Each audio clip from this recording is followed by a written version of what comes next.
Բարի եւ օրհնյալ առավոտ, սիրելի հարազատներս։ Հիսուս դասովրեցու սուրբ ու զորավոր ամենակարող անունն եմ կանչում բոլորիս վրա։ Տիրոջ լույսն եմ կանչում։ Հայր, ես խնդրում եմ, որպեսզի բացես մեր հասկացողության աչքերը, քանդես մեր քարացած սրտերը, մեզ նոր սիրտ տաս։ Տեր Երեմիա գրքի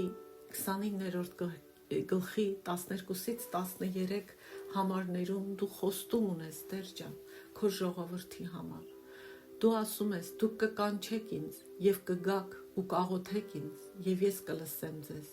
Դուք կփնտրեք ինձ ու կգտնեք, երբ ինձ ձեր ամբողջ սրտով որոնեք, եւ ես կգտնվեմ ձեզ համար, ասում է Տերը։ Ողորմած Հայր, մենք սա չենք կարող անել առանց քո առաջնորդության, առանց քո ողորմության եւ առանց քո շնորհի, առանց Սուրբ Հոգի գործի, Տեր, գործի մեր կյանքերում, Տեր ջան, նոր սիրտ տուր մեզ, Տեր, մեր ոտքերի ընթացքը փոխի, որ մենք աշխարհի ճանապարհից դառնանք դեպի քեզ, որ մեր սրտերը իսկապես որոնեն քեզ ու մենք գտնենք քեզ, որ դու թույլ տաս, որ մենք գտնենք քեզ, Տեր։ Ես աղոթում եմ իմ ընտանիքի բոլոր անդամների, ինձ լսողների ու նրանց ընտանիքների համար, որ ամբողջ սրտով քեզ որոնենք, ամբողջ սրտով քեզ փնտրենք, կանչենք քեզ, ողորմություն ու գթություն կանչենք, Տեր։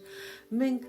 մեծամիտներ չլնենք, չասենք, որ մեղավոր ենք, մատներս չտնկենք ուրիշների վրա,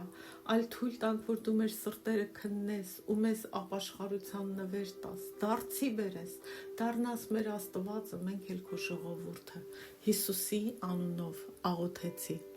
Ամեն։ Վերադառնում ենք Հռոմեացիների նամակի մեկնաբանությանը ըստ իմ հովիվ Էբո Էսելի։ Երեք խոսում էինք մեղքի մասին, որ Աստծո բարկությունը մարդկության վրա է մեղքի պատճառով, որ մեղքն է հիմքը Աստծո բարկության եւ որ ոչ մեկս արդարացում չունենք Աստծո առաջ։ Խոսեցինք նաեւ այն մասին, որ հաճախ մենք պատասխանատվությունը մեր կյանքերի փոխանակ պատասխանատվություն վերցնենք, խոստովանենք մենք մեր մեղքերը, մեղադրում ենք իրավիճակներին, ուրիշ մարդկանց, սատանային, բայց Աստված ասում է, դա քեզ չի արդարացնում։ Եվ վերջացրեցինք ասելով, որ ոչ ոք արդարացում չունի մեղքի համար, չկա որևէ արդարացում։ Հիմա անցնում ենք Հռոմեացիների նամակի առաջին գլխի 21-րդ խոսքին, որը Պողոսը սկսում է քանի որ բառով, ցույց տալով, որ այս խոսքերը բխում են 20-րդ խոսքից եւ այն ամենից, ինչ որ նախկինում ասվել է, այսինքն սրանք կապակցված մտքեր են։ Կարդանք. Քանի որ Աստծուն ճանաչելով նրան որպես Աստծու չփառավորեցին կամ գոհություն չհայտնեցին, այլ իրենց մտածումներում ունայնացան, այսինքն դատարկվեցին, ունայնացան, անմիտ դարձան եւ նրանց անմիտ սրտերը խավարեցին։ Երբ սա կարդում ենք, մտածում ենք կամ պիտի մտածենք, վայ, էս ինչ չարիք է գալիս մեր վրա, երբ որ մենք Աստծուն ճանաչելով նրան որպես Աստված չենք փառավորում եւ գոհություն չենք հայտնում։ Որովհետեւ այսօր, երբ Աստծո խոսքն ես ասում որևէ մեկին կամ ավետարանում ես, մարդիկ խոսում են այնպես,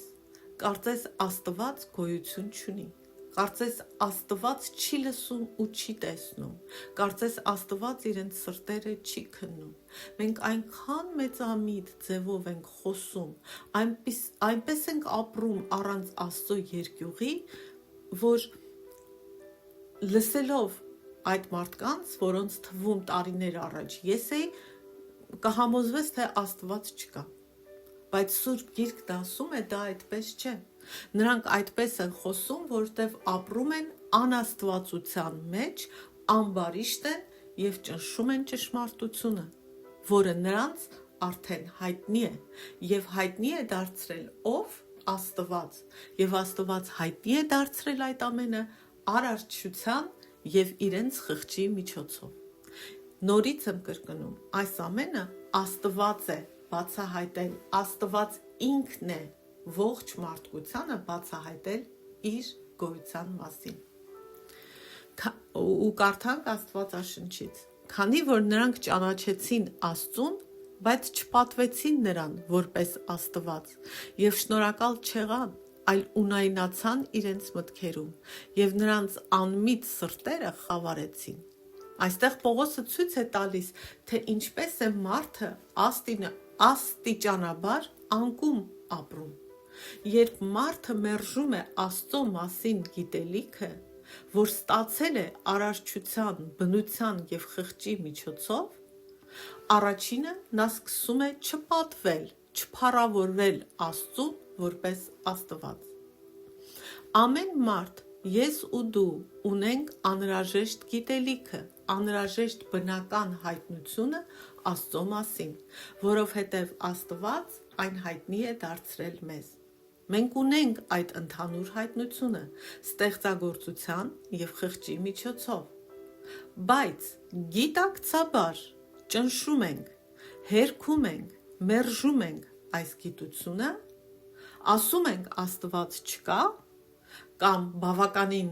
գիտելիք չկա հաստատելու, որ Աստված կա, և հետևաբար մերժում ենք Աստծուն։ Սա վերաբերում է յուրաքանչյուր մարդու։ Դրա համար էլ տեսնում ենք մեր հասարակության վիճակը ամեն երկրում։ Երբ Աստված, նրա ավետարանը հաստատվում է մի երկրի կամ մի ընտանիքի մեջ, դա Աստծո շնորհքն է և ոչ թե այն պատճառով, որ այդ մարդիկ կամ այդ ժողովուրդը արժանի են։ Բայց ժամանակի ընթացքում մարդիկ Աստծուն դուրս են մղում իրենց կյանքից։ Մեծ Բրիտանիան ժամանակին քրիստոնեական երկիր էր։ Այսօր մեծամասնությունը Աստծուն մերժում են։ Հայ ժողովուրդը 2000 տարի քրիստոնյա այսպես կոչված ժողովուրդ, շատերը մերժում են Աստծո գոյությունը։ Ժամանակի ընթացքում մարդիկ Աստծուն դուրս են մղում իրենց կյանքից, և մենք տեսնում ենք դրա հետևանքները։ Հռոմեացիների նամակում ասվում է, նրանք չպատվեցին Աստծուն և շնորհակալ չեղան։ Սա գիտակցված ընտրություն է։ Աստված կարծես ասում է, դուք ընտրում եք չճանաչել ինձ որպես Աստված, չընդունել ինձ որպես Աստված, դուք դա ընտրում եք։ Նորից հետ դառնանք ծննդոց։ Սկիզբը ամեն բանի, երբ որ Ադամն ու Եվան մեղք գործեցին և Աստված նրանց վռնդեց Եդեմի այգուց, նրանք որդի ունեցան, Աբելն ու Կայենը, և Կայենը ատեց իր եղբորը, որտև Աստված իր եղբոր զոհողությունը ընդունելի համարեց, իսկ Կայենինը ոչ։ Կայենը լցվեց ատելությամբ ու նախանձով։ Եվ Աստված զգուշացրեց Կայենին, ասեց. «Մեղքը դռանդ մոտ նստած է, զգույշ եղի, քեզ կուլ չտա, մի տրվի այդ մեղքին»։ Հիշենք, Աստված եկավ Կայենի մոտ և հարցրեց, արդեն երբ որ եղբորը սպանել էր. «Ուր է քո եղբայրը»։ Աստված կարող էր անմիջապես դատել ու դատաստանի ենթարկել Կայենին, տեղն ու տեղը սպանել Կայենին, բայց Աստված փոխարենը խոսեց Կայենի հետ։ Հիմա ուշադիր լսենք Կայենի պատասխանը։ Կայենը պատասխանեց. «Միթե ես եմ, իմ եղբոր պահապանը»։ Մեկ այլ թարգմանությունում ասվում է. «Միթե ես իմ եղբոր պահապանն եմ»։ Սա ցույց է տալիս, թե որքան համարձակ է ու կարելի է ասել լկտի է մարդը իր մեղքի մեջ, ինչպես է մարդուն մեղքը դարձնում այդքան լկտի, առանց Աստծո երկյուղի։ Աստված այնքան բարի է, այնքան համբերատար, բայց մարդիկ այնուամենայնիվ ընտրում են չպատվել այդ Աստծուն։ Չպատվեց Կայենը։ Դրա համար Աստվածաշունչը ասում է. նրանք ճանաչեցին Աստծո հատկանիշները բնական հայտնության միջոցով, բայց ընտրեցին մերժել Աստծուն, Կարծես նա գոյություն չունի։ Մեջքով թեքվել Աստծուն։ Եվ սա բերում է մի կարևոր կետի՝ շնորհակալության եւ անշնորհակալության,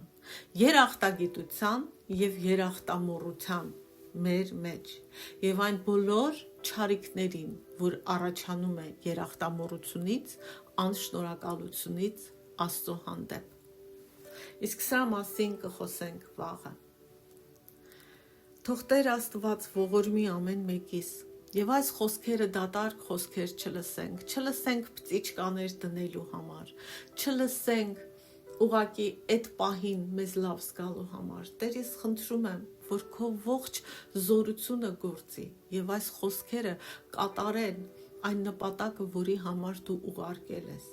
որպեսզի դրանք պատռեն մեր սրտերը, որպեսզի դրանք բերեն մեզ դարձի եւ ապաշխարության, որպեսզի քո լույսը մտնի մեր մեջ եւ շողա մեր մեջ ու մեր միջոցով։ Հիսուսի անունով աղոթեցի, որպեսզի դու փառավորվես, Հայր, հավիտյանս հավիտենից։ Ամեն։